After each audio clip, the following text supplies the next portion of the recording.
السلام علیکم، میرا نام ہے احسن رضا اور آپ چینل دیکھ رہے ہیں ہڈن ریئلٹی۔ سن 1947 تاریخ کا ایسا سال جس کی داستان کو پڑھ کر انسان کانپ اٹھتا ہے اور قیامت کا منظر اس کے سامنے آ جاتا ہے۔ سن 1947 آج تک کی تاریخ کا سب سے بڑی ہجرت کا سال شمار کیا جاتا ہے۔ پاکستان اور ہندوستان کے بٹوارے کے سبب تقریباً 10 لاکھ لوگ اپنی جان کی بازی ہار گئے اور جو ہجرت کرنے میں کامیاب رہے ان کو اپنے گھروں سے محروم ہونا پڑا۔ تقسیم کے نتیجے میں مسلمان ہندوستان اور ہندو پاکستان سے ہندوستان ہجرت کرنے پر مجبور ہوئے اور اس ہجرت کو تاریخ عالم کی سب سے بڑی تقسیم اور ہجرت کا درجہ حاصل ہے۔ اس تقسیم کے سبب مسلمانوں کو بدترین تشدد کا نشانہ بھی بنایا گیا، عورتوں کی عزت کو بے دریغ پامال کیا گیا، نوجوانوں کو سرے عام چاقو اور تلواروں کے وار سے شہید کیا جاتا رہا، اور ایک رپورٹ کے مطابق تقسیم ہند کے موقع پر تقریباً 1 لاکھ عورتوں کو اغوا اور ان کی عزتوں کو لوٹا جاتا رہا، اور بے شمار خواتینوں نے اپنی عزتوں کو بچانے کے لیے کنوؤں میں چھلانگیں لگا دی۔ 1857 کی جنگ آزادی کے بعد انگریزوں نے ہندوستان پر قبضہ جما لیا اور مسلمانوں کے 1 سالہ سنہری دور پہ حکومت کو ختم کر دیا، اور لگ بھگ 1 صدی تک ہندوستان کو اپنے ناپاک عزائم کے لیے استعمال کرتے رہے۔ لیکن آخرکار 1947 کو ہندوستان پھر سے آزاد ہوا اور ہندوستان کے بٹوارے کی صورت میں 2 ملک دنیا کے نقشے پر ابھر کر سامنے آئے جن کو ہم پاکستان اور ہندوستان یعنی کہ انڈیا کے نام سے جانتے ہیں۔ تقسیم ہند کا محرک مسلمانان ہند کی وہ عظیم تحریک تھی جو انہوں نے بر صغیر میں الگ وطن قائم کرنے کے لیے شروع کی تھی، اور اس تحریک کا خواب مسلم لیگ کی صورت میں 14 اگست کی شب اور 27 رمضان المبارک کو پورا ہوا،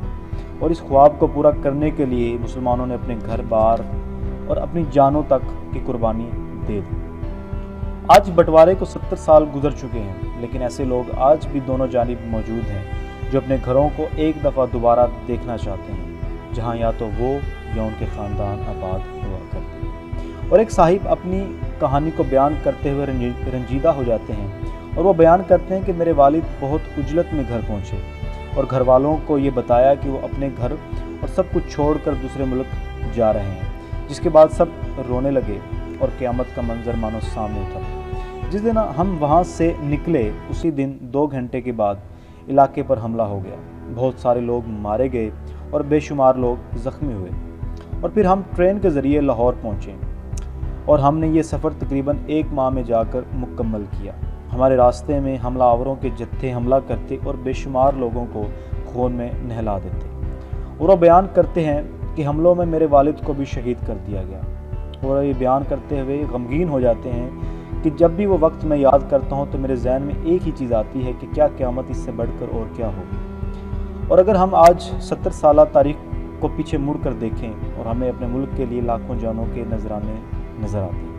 جنہوں نے مسلمانوں کے علیحدہ وطن کے لیے اپنا سب کچھ قربان اور نچھاور کر دیا، لیکن افسوس ہوتا ہے کہ آج ہم جس جگہ کھڑے ہیں اور ہمارا ملک جن حالات سے گزر رہا ہے ہمارے پاس سوائے شرمندگی کی اور کچھ نہیں ہے، اور ہم امید کرتے ہیں اور اللہ سے دعا کرتے ہیں کہ ہمارے ملک کو ترقی یافتہ ممالک میں اللہ تعالیٰ شامل فرمائے۔ تو دوستوں، امید کرتا ہوں کہ آپ کو میری ویڈیو پسند آئی ہوگی۔ اگر تو آپ کو میری ویڈیو پسند آئی ہو تو پلیز میرے چینل کو سبسکرائب کیجیے گا اور کمنٹ کے ذریعے ضرور بتائیے کہ آپ کو میری ویڈیو کیسی لگی، اور شیئر کرنا مت بھولیے گا۔ تب تک کے لیے اللہ حافظ۔